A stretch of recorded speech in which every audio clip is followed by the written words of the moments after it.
bucur că ne revedem. Pentru mine este a patra încercare, a patra revedere. Îi salut pe domnul profesor, îmi salut încă o dată colegii. Pe plan profesional, ce să vă spun, de la primul CAP, ultimul CAP, și după aceea un lung șir de SRL-uri, insolvențe, falimente, creșteri. În continuare ne luptăm cu multinaționalele noi de data asta. Ei sunt dușmanii noștri. Pe plan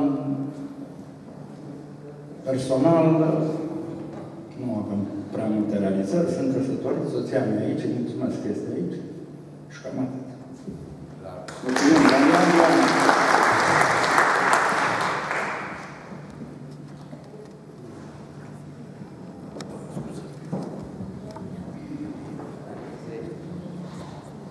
Știți de ce am ajuns aici, nu?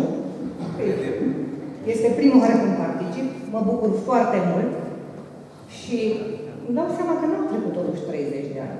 Sufletul nostru este același. Datorită lui Radu am avut repartiția mea numărul 213 direct la satul mare, Radu ales Livada, așa că am mers la mama și la tata, lăsând în București soțul, timp în care am făcut doi băieți. Așa mi s-a dus stagiatura, mi s-a terminat foarte repede și am ajuns în București. Am lucrat foarte puțin la Ministerul Agriculturii, cred că 2-3 luni, concediu de maternitate să trăiască și după aceea am lucrat numai în primar. Am avut o firmă, la început ca toată lumea 90, după aceea am avut 2 televiziuni prin cablu, am vândut televiziunile pe cablu, bine, una am avut în 90, alta în 96, cealaltă în 2000. Și din 2008 stau în Milano, soțul meu lucrează la consulatul din Milano și sunt în vacanță permanentă. Sunt casnică, așa că nu mai lucrez. M-am ocupat de copii, am 2 băieți, deși au făcut turul Europei, facultatea în Viena, masterul în Lugano, MBA-ul în Milano, au hotărât să rămână în București. Sunt în București, conduc o fabrică, au fabrica lor de mase plastice, sunt mândră de ei, dar pe de altă parte mi se pare inuman la 27 și 29 de ani să pleci dimineața la 7 și să vii seara la 8.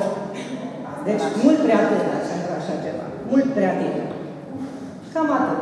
Mă bucur încă o dată că ne-am văzut, voi participa la toate întâlnirile, deci Facebook-ul, adresa de e-mail este aceeași.